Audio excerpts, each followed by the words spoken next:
കൂരിരുട്ടിൻ്റെ കിടാത്തി എന്നാൽ സൂര്യപ്രകാശത്തിനുറ്റതോഴി ചീത്തകൾ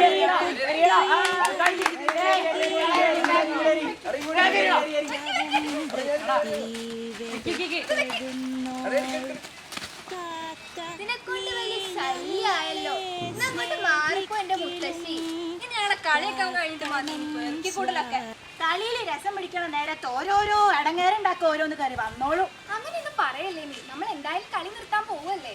എന്തായാലും സമയം വഴി നമുക്കിനി കളി നിർത്താം. കൊറോണ ഇതാ വരാൻ പ്രാർത്ഥിക്കല്ലോ. ഈ കൊറോണയൊക്കെ വന്നാൽ നമുക്ക് ഇങ്ങനെയൊക്കെ കളിക്കാൻ പറ്റുമോ? ശരിയാ, എന്തൊരു കാലായിരുന്നു അല്ലേ അത്. അതെ അതെ, നമ്മുടെ സന്തോഷത്തെയും സ്നേഹത്തെയും വേറെടുത്തൊരു കാലം. ആകെ ക്ഷീണിച്ചു. ഇനി നമുക്ക് മുഖമൊക്കെ ഒന്ന് കഴുകിയിട്ട് വരാം. ശരിയാ.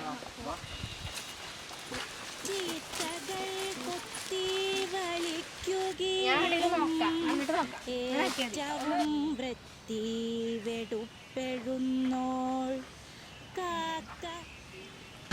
ഓരോ വർഷം കഴിയുമ്പോൾ ഈ പുഴയുടെ അവസ്ഥ ഇങ്ങനെ മാറിക്കൊണ്ടിരിക്കുകയല്ലേ. ഇങ്ങനെയൊക്കെ പോയി പുഴ ഉണ്ടാവണാവോ? നമുക്ക് കുറച്ചേരം ഇവിടെ ഇരുന്നിട്ട് പോയാലോ? ശരിയാ, നമുക്കിനി ഇത്തിരി നേരം വിശ്രമിക്കാം. അയ്യോ, നേരം വൈകി ചെന്നാ എനിക്ക് ചെയ്തേക്കും. ഞാൻ പോവാ. വാ, എന്നാ നേരെ ഇത്രയല്ലേ, നമുക്കും പോവാം. എടാ ഞാനുണ്ട്.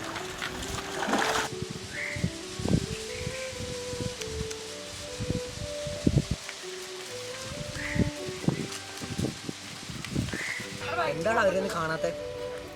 അതെ, അവര് വരുന്നു.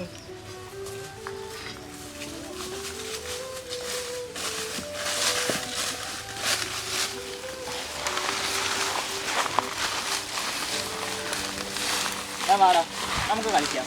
എത്ര നേരമായി കാത്തിരിക്കുന്നു. സമയം പെട്ടെന്ന് ഇരുട്ടാവുന്ന കാലമാണ്.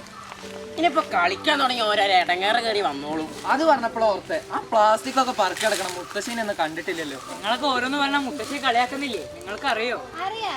ആ പ്ലാസ്റ്റിക് ഒക്കെ പെറുക്കി നടക്കുന്ന മുത്തശ്ശിയുടെ മക്കളൊക്കെ വലിയ വലിയ ജോലിക്കാരത്രേ. നിനക്ക് എന്തറിയാം? ആ മുത്തശ്ശില്ലേ, ആ മുത്തശ്ശി ലോകത്തിന് വലിയ നന്മ ചെയ്യുന്നേ. ശരിയാ, നമ്മുടെ പുഴയിലും വഴിയിലൊക്കെ ഉള്ള എല്ലാ മാലിന്യങ്ങളും പ്ലാസ്റ്റിക്കുകളും ഒക്കെ പറക്കിക്കൂട്ടി ആർക്കും ഒരു ദോഷം വരാത്ത രീതിയിൽ ഒഴിവാക്കുക അവര്. അത് മാത്രല്ല, ഈ വയസ്സാം കാലത്തും വഴിയോരങ്ങളിലും പുഴയോരത്തും ഒക്കെ മരങ്ങൾ നട്ടുപിടിപ്പിക്കുന്നതും കുടത്തിൽ വെള്ളം കൊണ്ടുവന്ന് ചെടിക്ക് നനയ്ക്കുന്നതും ഒക്കെ ഞാൻ കണ്ടിട്ടുണ്ട്. ഈ വയസ്സാം കാലത്ത് മരം നട്ടുപിടിച്ച് എന്തുണ്ടാക്കാനാ? ഇതേ ചോദ്യം ഞാൻ മുത്തശ്ശിയോട് ചോദിച്ചു. അപ്പൊ അവരെന്നോട് പറഞ്ഞത്, ഇത് എനിക്ക് വേണ്ടിയല്ല, എൻ്റെ മക്കൾക്കും പിന്നീട് അവരുടെ മക്കൾക്കും പിന്നെ അവരുടെ മക്കൾക്കും അങ്ങനെ എല്ലാവർക്കും വേണ്ടിയിട്ടാണ്.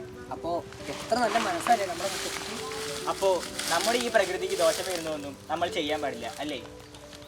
അയ്യോ, ഞാനൊരു കാര്യം പറയാം. എന്നെ ആരൊന്നും പറയില്ലേ.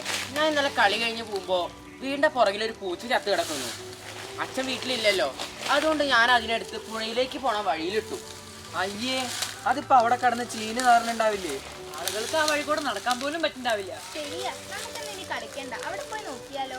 ശരിയാ, അവിടെ എന്താ അവസ്ഥ എന്ന് പോയി നോക്കാം. നമുക്ക് എന്തെങ്കിലും ചെയ്യാൻ പറ്റിയാലോ? മുത്തശ്ശി എന്തായി ചെയ്യണേ? അതെ മക്കളെ, ഞാൻ ഈ വഴിയിലൊരു തൈ നടാൻ വന്നതാ. വരുമ്പോ ഇവിടെ ഒരു പൂച്ച ചത്ത് കിടക്കണ കണ്ടു. മാത്രല്ല നാറിയിട്ട് അടുക്കാനും വയ്യ. കൂടെ പോണോർക്ക് ഒരു ബുദ്ധിമുട്ടാവണ്ടെന്ന് കരുതി ഞാൻ തന്നെ അങ്ങോട്ട് മെനക്കെട്ടു. നിങ്ങളിത് കുളിച്ചിട്ടൂലേ? നന്നായി. ഞങ്ങൾ ഇവരെ വിളിച്ചു കൊണ്ടുവന്നതാണ് ഇതിനൊന്ന് കുളിച്ചിടാൻ വേണ്ടി. മക്കളെ, നിങ്ങൾ ഇതൊക്കെ കാണുമ്പോ മൂക്കും പൊത്തി പുറം തിരിഞ്ഞ് പോവല്ല വേണ്ടത്. അവര് ചെയ്യട്ടെ ഇവര് ചെയ്യട്ടെ എന്ന് പറഞ്ഞ് തർക്കിച്ച് നിൽക്കാനോ നാട്ടുകാരെ കൂട്ടാനോ പഞ്ചായത്തിൽ അറിയിക്കാനോ നോക്കണതിന് മുന്നേ നമ്മളെ കൊണ്ട് എന്ത് ചെയ്യാൻ പറ്റുമെന്ന് നോക്കണം. ഈ മണ്ണിനെ നശിപ്പിക്കണതും മാറാവ്യാധികൾ ഉണ്ടാക്കണതും നമുക്കിവിടെ ജീവിക്കാൻ പറ്റാതെ ആക്കുന്നതും ഒക്കെ നമ്മൾ തന്നെയാണ്.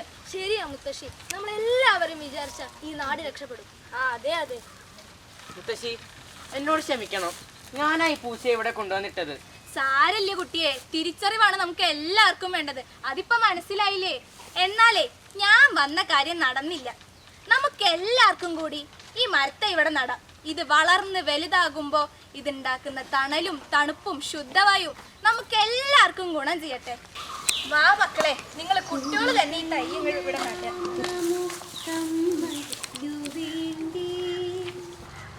ഒരു തൈ നടാം നമുക്കമ്മയ്ക്കു വേണ്ടി.